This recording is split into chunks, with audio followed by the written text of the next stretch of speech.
नमस्कार मित्रांनो, मी हर्षवर्धन नागरगोजे. आपणास माहीतच आहे, I am currently working as a junior engineer in thermal power station Khaparkheda. It is one of the power station of Mahagenco. आणि मित्रांनो, आज आपण एका वेगळ्या टॉपिकवरती बोलणार आहोत. आपणास माहीतच आहे की आज दिनांक 27 डिसेंबर 2022 रोजी ॲडिशनल एक्झिक्युटिव्ह इंजिनियर या पोस्टसाठी एक्झाम कंडक्ट करण्यात आलेली आहे. ही एक्झाम IBPS कडनं कंडक्ट करण्यात आलेली आहे. आणि आपल्यामधील बरेच विद्यार्थी किंवा काही जे काही आपले सबस्क्रायबर आहेत, हे ज्युनियर इंजिनियर आणि असिस्टंट इंजिनियर या दोन पदासाठी प्रिपरेशन करत आहेत. आणि आपण त्यांना बऱ्यापैकी रिअलिस्टिक माहिती देऊन त्यांना त्या ठिकाणी गाईड करण्याचं काम करतोय. तर मित्रांनो, आजचा जो एक्झामचा कोड ऑफ कंडक्ट होता हा IBPSने ऑर्गनाईज केला होता. आणि यामध्ये बऱ्याच विद्यार्थ्यांना क्वेश्चन्स आहेत किंवा डाऊट्स आहेत की एक्झाम पॅटर्न कसा होता आणि एक्झामची डिफिकल्टी लेवल कशी होती. तर सांगायचं झालं तर मित्रांनो, ही जी पोस्ट आहे ॲडिशनल एक्झिक्युटिव्ह इंजिनियर, याच्यासाठी कंपनीकडनं जाहिरात देण्यात आली होती. जवळपास ऑक्टोबरमध्ये ती ॲड आलेली होती आणि त्यानंतर मग फॉर्म सबमिट करून 27 डिसेंबरला या ठिकाणी एक्झाम झालेली आहे. तर जवळपास 2.5 महिन्याने ही एक्झाम झालेली आहे. तर ऑन द सेम बेसिस तुमची पण JEE किंवा AEची एक्झाम ही 2-2.5 महिन्याच्या नंतर from the last date of your submission of your application ही एक्सपेक्टेड आहे. तर त्याप्रमाणे फेब्रुवारी लास्ट वीक किंवा मिड ऑफ मार्च हे आपलं टेंटेटिव्ह एक्झाम तुमची असणार आहे. बरं, आता या एक्झाममध्ये मी सांगितल्याप्रमाणे एक्सपिरियन्स क्रायटेरिया होता, ज्यामध्ये 7 वर्षाचा एक्सपिरियन्स अपेक्षित होता. माझ्याकडे तो नव्हता, पण मित्रांनो आज आपल्यासोबत आजच्या या व्हिडिओमध्ये आपल्याला मार्गदर्शन करण्यासाठी या ठिकाणी मिस्टर आदित्य गव्हाले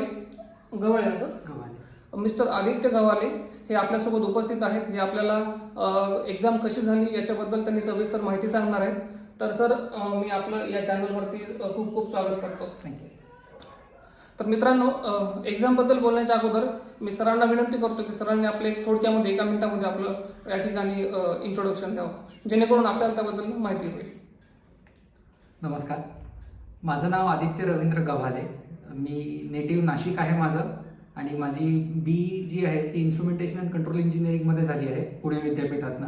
आणि महानिर्मिती कंपनीमध्ये मी 2014 साली ॲज अन असिस्टंट इंजिनियर म्हणून लागलो.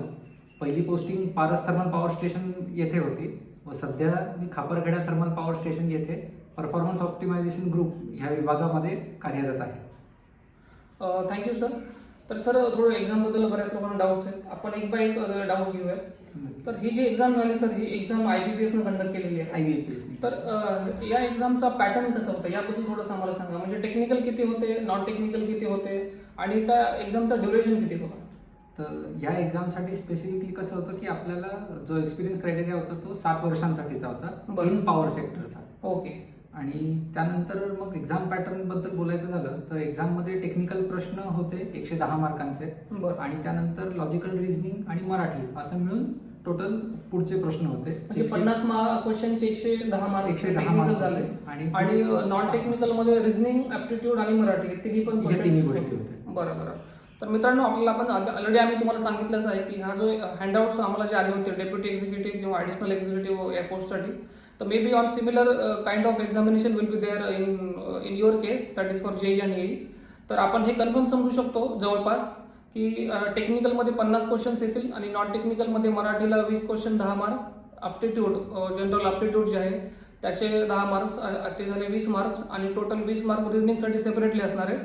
तर असे करून टोटल जवळपास 40 आणि हे 110 तर 150 मार्काचा पेपर त्या ठिकाणी अपेक्षित आहे, जो की ॲडिशनल एक्झिक्युटिव्ह या पदासाठी होता आणि आपण सरांकडनं हे ऐकलंच. तर सर, आता थोडं टेक्निकलबद्दल या ठिकाणी एक्सपिरियन्स हा अपेक्षित होताच, ते मान्य आहे मला. पण आता आपले जे व्ह्युअर्स आहेत, ज्यामध्ये जे असिस्टंट इंजिनियर किंवा ज्युनियर इंजिनियर याच्यासाठी ते तयारी करत आहे, तर त्यांना या गोष्टीची खूप उत्सुकता आहे की टेक्निकल जो काही क्वेश्चन होता 50 क्वेश्चनचा, त्यामध्ये आता तुमच्या केसमध्ये एक्सपिरियन्स सोडून स्ट्रीम वाईज काही क्वेश्चन आले होते का. म्हणजे फॉर एक्झाम्पल आपण बिईंग अ पॉवर इंजिनियर तुम्ही या ठिकाणी एक्झाम दिलेली आहे आणि मग इन्स्ट्रुमेंटेशनबद्दल किंवा मेकॅनिकलबद्दल किंवा इलेक्ट्रॉनिक्स अँड टेलिकम्युनिकेशन असेल किंवा इलेक्ट्रिकल असेल, तर अशा ज्या कोर ब्रांचेस आहेत ज्यासाठी हे ॲड निघालेली आहे AE आणि JEEची, तर अशा स्ट्रीम वाईज काही क्वेश्चन तुम्हाला त्या ठिकाणी आढळले का. आजच्या पेपरमध्ये साधारणतः एक 10 ते 12 प्रश्न असे होते जे प्युअरली तुमचे ग्रॅज्युएशन बेसचा मुलगाही सॉल्व्ह करू शकेल. बरं. पण ज्याच्यामध्ये ते मिक्स्ड होते की मेकॅनिकलचे पण होते, इलेक्ट्रिकलचे पण होते, माझे जे इन्स्ट्रुमेंटेशन आहे त्याचे 2-3 प्रश्न तसे होते जे कोर फक्त जे आपण हो. इंजिनिअरिंगला शिकतो त्या बेसवर होते. आणि ते अपेक्षितच होते आपले एक्सपिरियन्स हा, क्रायटेरिया असल्यामुळे. पण जेई आणि AE या एक्झामसाठी मात्र ते त्यांना स्पेसिफिक पूर्ण ब्रांच theoretical वाईज असणार आहे. branch wise असते. बरं, जर त्यामध्ये मग डिफिकल्टी लेवल इझी होते असं म्हणू शकतो तुम्ही सांगितल्याप्रमाणे. हा 10 ते 12 क्वेश्चन 10 ते 12 आणि मग बाकीचे क्वेश्चन जे होते 38 क्वेश्चन जे काय असतील ते मग तुमचे एक्सपिरियन्स बेस ते experience पॉवर based. सेक्टर मधले Power होते. sector त्याची मध्ये. डिफिकल्टी लेवल कशी होती सर? मॉडरेट होती. मॉडरेट होते. बरं. तर मित्रांनो, एक्सपिरियन्स बेस्ड पोस्ट असल्यामुळे मे बी थोडी जे काही 10 ते 12 क्वेश्चन्स आले होते ते सर इझी टू मॉडरेट या लेवलचे होते असं म्हणताय. May be in your case AE किंवा JE साठी मॉडरेट लेवलचे क्वेश्चन्स त्या ठिकाणी अपेक्षित असतील. ठीक आहे, ते एक झालं सर. आता टेक्निकलमधलं झालं. नॉन टेक्निकलबद्दल बोलायचं झालं तर मराठीबद्दल काय बोलाल सर? मराठीचे कुठल्या प्रकारचे क्वेश्चन त्या ठिकाणी आले होते? मराठी कसं आहे की हा आमच्या सगळ्यांसाठीच नवा विषय होता की म्हणजे विषय असतच नाही, बट मराठीचे जे प्रश्न असतात ते आपण कधी मल्टिपल चॉईस मध्ये सॉल्व्ह करत नाही. तर आजच्या ह्याच्यात मी पहिल्यांदा हे पाहिलं की मल्टिपल चॉईस मध्ये उत्तर होते मराठीचे 20 प्रश्नांचे. बरं. म्हणजे जसं की आपले वाक्प्रचार असतील तर एखादा वाक्प्रचार दिलाय आणि त्याचा समानार्थी 4 ऑप्शन खाली असतात, 4 ते 5 ऑप्शन, डिपेंड्स की तुम्हाला किती ऑप्शन देतील त्या पेपर. बरोबर. किंवा समानार्थी शब्द किंवा विरुद्धार्थी शब्द किंवा आपण जे म्हणतो की एखादा पॅरेग्राफ असतो तो फोडलेला असतो 4-5 ओळींमध्ये आणि तो जम्बल्ड असतो, तर मग त्याचा सिक्वेन्स लावणे प्रॉपर मराठीमध्ये. ओके. या टाईपचे प्रश्न असतात. बरं, हे थोडे कॉमन क्वेश्चन वाटतात मला तरी तुमच्या बोलण्यावरनं. अदर देन दॅट, आता जर कोर ग्रामर घेतलं आपण मराठीचं तर असं काही क्वेश्चन्स होते का, जसं की अलंकार आहे, समास आहे? शुद्ध लेखन रिलेटेड होते की म्हणजे शुद्ध लेखन. व्याकरण जसं आपण म्हणतो की आकार उकार जर चुकीचे असतील तर ते शब्द तुम्हाला ओळखायचे. Okay. हायलाइट केलेले शब्द असतील 4 ते 5, Okay. त्याच्यापैकी किती शब्द आणि कुठला शब्द चुकीचा आहे किंवा व्याकरणाच्या दृष्टीने बरोबर आहे असे प्रश्न होते. म्हणजे समास, अलंकार असं बस. टिपिकल ग्रामर नव्हतं मध्ये. Typical grammar. ओव्हरऑल जर सांगायचं झालं मित्रांनो तर एक सिम्पल लेवलचं मराठी ग्रामर त्या ठिकाणी होतं. सेंटेन्स कम्प्लिशन असेल किंवा सर म्हणतात त्याप्रमाणे समानार्थी, विरुद्धार्थी अशा शब्दांची जर तुम्हाला ओळख असेल तर तुम्ही त्या ठिकाणी you would be able to answer those Marathi questions. तर मराठीबद्दल ते झालं मित्रांनो. आता याच्यानंतर आपण पुढे जाऊयात रिझनिंग आणि ॲप्टिट्यूड. सर आपण प्रथमतः ॲप्टिट्यूडबद्दल बोलूयात. तर ॲप्टिट्यूडमध्ये सर कुठल्या प्रकारचे क्वेश्चन्स त्या ठिकाणी आले होते? ऍप्टिट्यूड मध्ये सांगायचं झालं तर लॉजिकल रिझनिंग वरती भर जास्त होता. व्हर्बल ऍप्टिट्यूड नव्हतं, जे की इंग्लिश आपण समजलं जातं त्याचे प्रश्न नव्हते आजच्या ते तर पेपर. सिलेबस मध्ये नव्हतं सर. आपल्या हँडआउट्स मध्ये क्लिअरली सांगितलं की इंग्लिश कम्प्रिहेन्शन नाहीये मध्ये. काहीच नव्हतं. तर टिपिकल न्यूमेरिकल बेस्ड जे ॲप्टिट्यूड क्वेश्चन्स असतील may be logical time and distance आणि क्वांटिटेटिव्ह ऍप्टिट्यूड. बरं सर, ते 2 सेक्शन वेगळे होते की एकत्र होते? हे आणि मराठी सगळे एकत्र सेक्शन होतं. त्याच्यासाठी स्पेसिफिकली 80 मिनिटं वेळ दिलेला होता. बरं. 80 प्रश्न 80 मिनिटं वेळ, ज्याच्यामध्ये 60 प्रश्न याचे होते ऍप्टिट्यूड आणि याचे 20 प्रश्न मराठीचे. बरं. मग सर त्या 2 सेक्शन मध्ये आपण शफल करू शकतो का? नाही, शफल नाही करू शकत. आणि ऑटो कट ऑफ टायमिंग आहे की टिल द टाइम तुमचं शेवटचा सेकंद संपत नाही तोवर तुम्ही सबमिटही नाही करू शकत. पहिलं टेक्निकल पेपर झाला, त्यानंतर तो सबमिट झाल्यावरती ऑटोवरती दुसरा पेपर सुरू झाला आपला. म्हणजे एखाद्या विद्यार्थ्याला वाटलं की आपण अगोदर रिझनिंग ॲप्टिट्यूड घ्यावं आणि नंतर टेक्निकल घ्यावं, नाही, तर दॅट इज नॉट पॉसिबल. नाही, पॉसिबल नाही ते. बरं, जर टेक्निकल आपण ऑटोमॅटिक सुरुवात होतच असेल आणि टेक्निकल घेतल्याच्या नंतर आपल्याला वाटलं की आता टेक्निकलचे काही क्वेश्चन्स आपण पेंडिंग ठेवूयात आणि आपण तोपर्यंत मराठी किंवा रिझनिंग किंवा ॲप्टिट्यूड घेऊयात, तर अशा केसमध्ये आपण टेक्निकल सोडून तिकडे जाऊ शकतो का? नाही जाऊ शकत.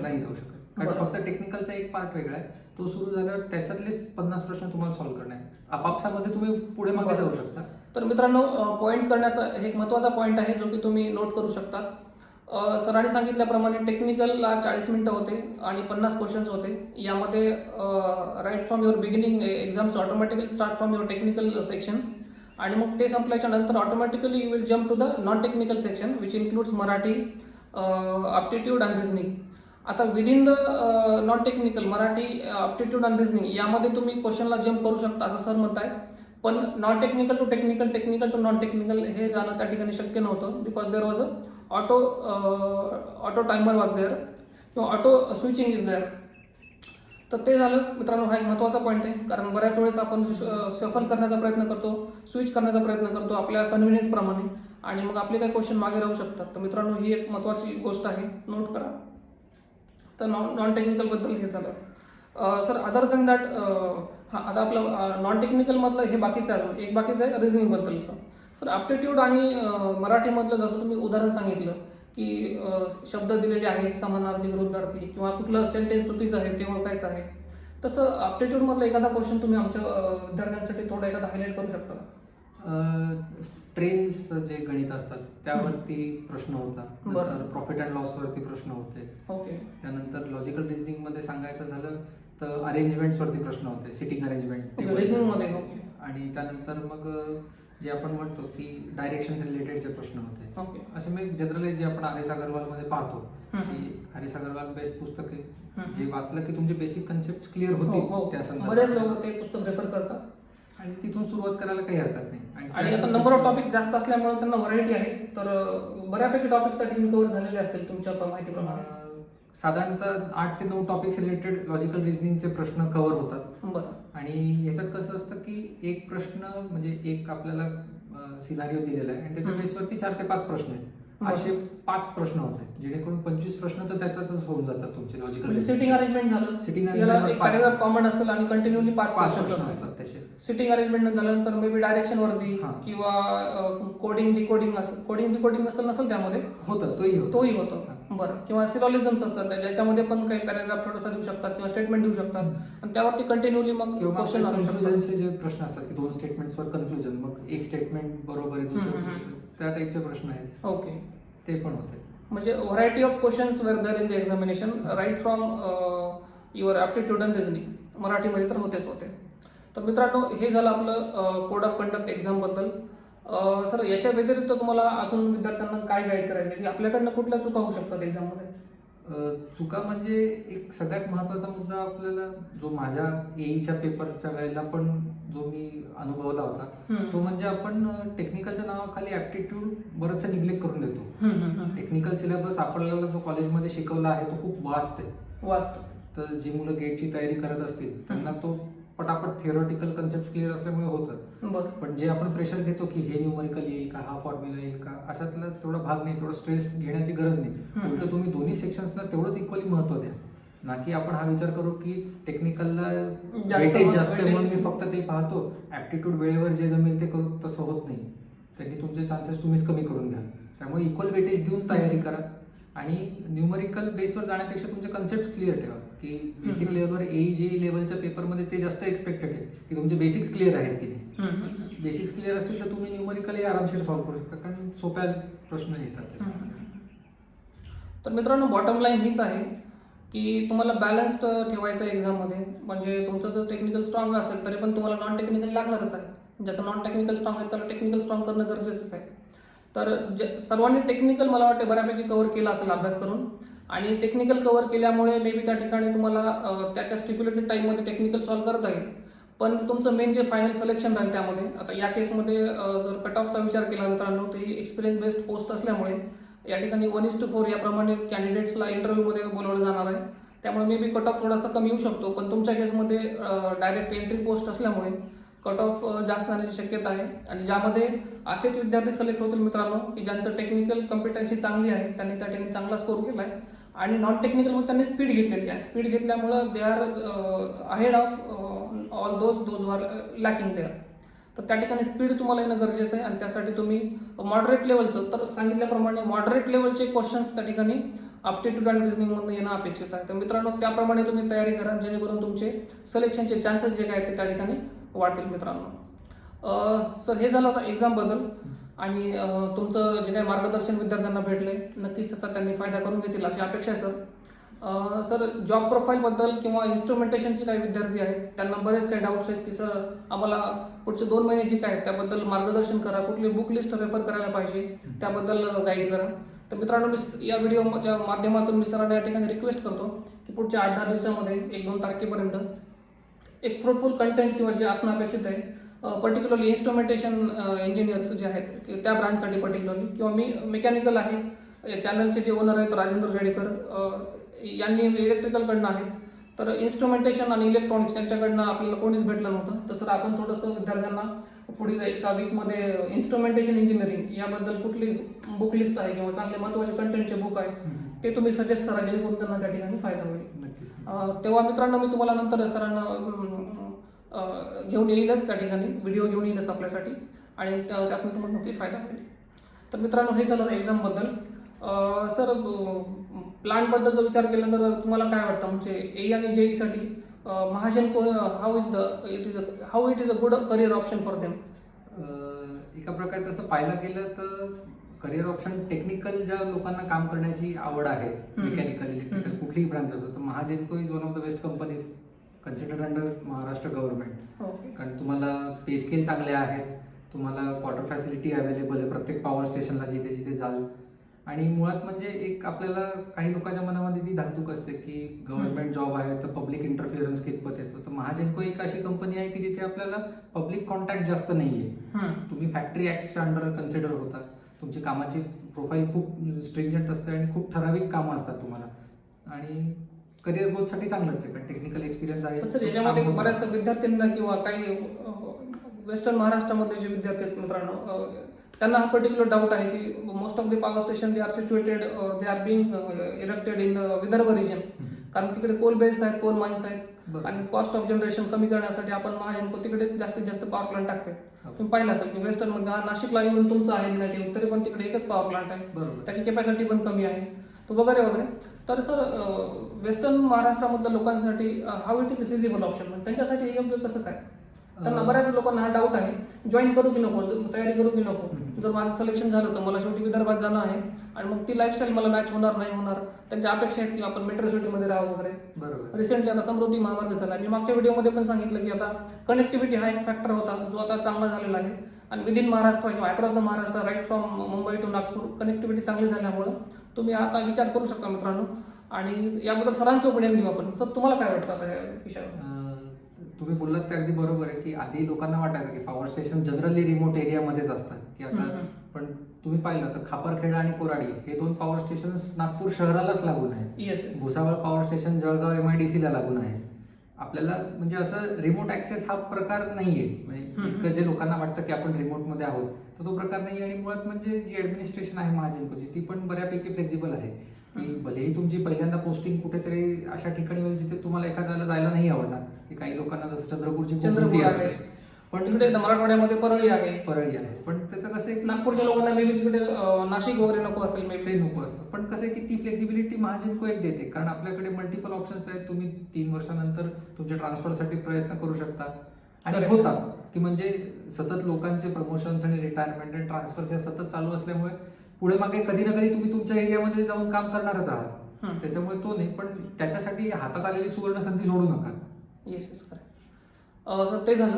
एक शेवटचा आता डाऊट आहे माझा, जो विद्यार्थ्यांना आहे. सर आता मागच्या ॲडव्हर्टाईजमध्ये म्हणजे 2016 साली जी एक्झाम झाली माझ्या केसमध्ये, तर मी जे येऊन लागलो तर त्यावेळेस instrumentation engineer, electronics engineer, mechanical engineer, power plant engineering जी ब्रांच आहे त्याच्यासाठी सेपरेट जागा होत्या.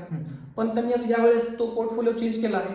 मेकॅनिकल इलेक्ट्रिकल 2 कोर ब्रांच ठेवलेल्या आहेत, आणि बाकी ज्या अलाइड ब्रांचेस आहेत ज्या इलेक्ट्रिकलमधनं ओरिजिन होतात but they are allied branches, like electronics and communication आहे, इन्स्ट्रुमेंटेशन आहे, त्यामध्ये पॉवर प्लांट मला माहीत नाही आहे की नाही ते. तर सर ह्या 2 ज्या ब्रांचेस आहेत त्या कंबाईन केल्यामुळं त्या विद्यार्थ्यांना कुठेतरी डायरेक्शनलेस वाटतं की आपण कोणत्या डायरेक्शन प्रिपरेशन केलं पाहिजे. तर त्यांनी दोन्हीचा अभ्यास केला पाहिजे की फक्त इन्स्ट्रुमेंटेशनचा केला पाहिजे, किंवा इलेक्ट्रॉनिक्स इंजिनियरने फक्त इलेक्ट्रॉनिक्सबद्दलच अभ्यास केला पाहिजे. तर याबद्दल सर तुम्हाला काय वाटतं? म्हणजे त्यात असं आहे की एंट्री लेवल पोस्ट ज्या आहेत तुम्ही जो फॉर्म भरताना जी डिग्री द्याल तुम्हाला प्रश्न त्या रिलेटेडच असणार आहे. ओके. हा प्रकार नाही की अलाइड ब्रांच आहे याचा अर्थ इलेक्ट्रिकलमध्ये जास्त येईल, कारण कोर इन्स्ट्रुमेंटेशन वाल्यांना इलेक्ट्रॉनिक्सचे सब्जेक्ट असतातच, इलेक्ट्रिकलचे काही प्रमाणात नेटवर्क थिअरीचे सब्जेक्ट असतातच, DC मोटर्स, ट्रान्सफॉर्मर्स. म्हणजे इन्स्ट्रुमेंटेशन इंजिनियरला फक्त इन्स्ट्रुमेंटेशन इंजिनिअरिंग बद्दलच क्वेश्चन त्या ठिकाणी येतील, आणि त्यांचं मात्र सिलेक्शनच्या वेळेस जी काही लिस्ट प्रिपरेशन होईल त्यावेळेस मात्र त्यांचं कंबाईन मेरिट येईल त्या ठिकाणी, इलेक्ट्रॉनिक्स आणि इन्स्ट्रुमेंटेशन जे काय असेल ते, किंवा पॉवर इलेक्ट्रॉनिक्सचे काय असेल ते. आणि त्या ठिकाणी मात्र हे ग्रेड धरलं जाईल की दोघांचा पण जे काही टफनेस लेवल आहे किंवा लेवल ऑफ डिफिकल्टी जो पेपरचा आहे तो सेम आहे, असं ग्रेड धरूनच मे बी मग त्यांचं कंबाईन मेरिट त्या ठिकाणी लागू शकतं, असं सरांचं म्हणणं आहे. मित्रांनो अजून त्याबद्दल क्लॅरिटी नाही आहे, पण सरांचा एक्सपिरियन्स आणि सरांनी जे काही आतापर्यंत अनुभव घेतले त्यातून सर सांगतायत, तर मला पण त्याची शक्यता जास्त वाटते मित्रांनो. त्यामुळं त्या डायरेक्शनने तुम्ही तयारी करा. तर हे मित्रांनो होतं आजच्या व्हिडिओबद्दल.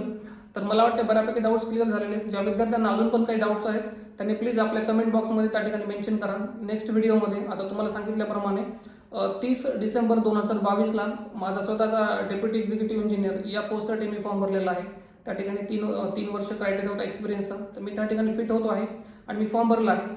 तर त्या पण एक्झामचा डिटेल व्हिडिओ मी तुम्हाला देणार आहे की मी स्वतः एक्झाम दिल्यामुळं त्या ठिकाणी मी माझा डिटेलमध्ये व्हिडिओ बनवून त्या ठिकाणी तुम्हाला सांगणार आहे, गाईड करणार आहे की कोणत्या लेवलचे क्वेश्चन्स होते, डिफिकल्टी लेवल कशी होती, इव्हन टॉपिक कुठले होते, इथपर्यंत आपण त्या ठिकाणी अजून त्यावरती लाईट स्प्रेड करणार आहे.